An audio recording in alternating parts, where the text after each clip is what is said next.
Doctor Annie Besant एक प्रेरणा।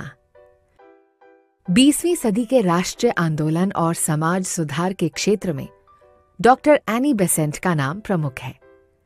वे विदेशी थीं, लेकिन भारतवासियों को इन पर गर्व है क्योंकि 1917 में भारतीय राष्ट्रीय कांग्रेस के अध्यक्ष पद को सुशोभित करने वाली ये प्रथम महिला थीं। एनी का जन्म 1847 के अक्टूबर महीने में लंदन में हुआ था। इनके पिता एक गणितज्ञ और शास्त्रीय साहित्य के विद्वान थे। जब एनी 5 वर्ष की थीं, तभी इनके पिता की मृत्यु हो गई। एनी की माता ने गरीबी के कारण इन्हें लालन पालन के लिए अपनी एक सहेली एलन मैरियट को सौंप दिया। उनका अपना स्कूल था और उसी स्कूल में एनी की प्रारंभिक शिक्षा हुई। वे एलन के साथ फ्रांस और जर्मनी का दौरा करने जाती थीं।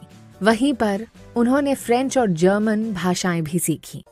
एलन ने 16 वर्ष की आयु में एनी को उसकी मां के पास वापस भेज दिया।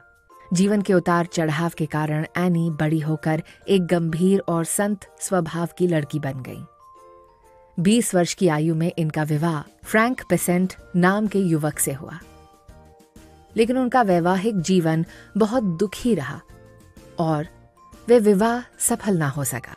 जीवन से दुखी होकर वे हार मानने वाली थीं, लेकिन उनके मन ने कहा, सत्य की खोज करो और मानवता की भलाई करो। बस तभी से उन्होंने अपने जीवन का यही लक्ष्य बना लिया कि वे समाज सेवा करेंगे। एनी ने अपनी भाषण देने की कला से लोगों को आकर्षित किया। उन्होंने ये निर्णय लिया कि वे अपना जीवन भारत की सेवा में समर्पित करेंगी, क्योंकि उन्हें भारत ही ऐसा देश लगा जहां सेवा और सत्य की खोज के लिए अनेक अवसर थे। उन्होंने हिंदू शास्त्रों का गहन अध्ययन किया और पश्चिमी देशों को भारत की संस्कृति के बारे में जानकारी दी। उन्होंने गीता का अंग्रेजी में अनुवाद भी किया। एनी ने नैतिक, सामाजिक, शैक्षणिक एवं राजनैतिक स्तर पर मानवता की सेवा की।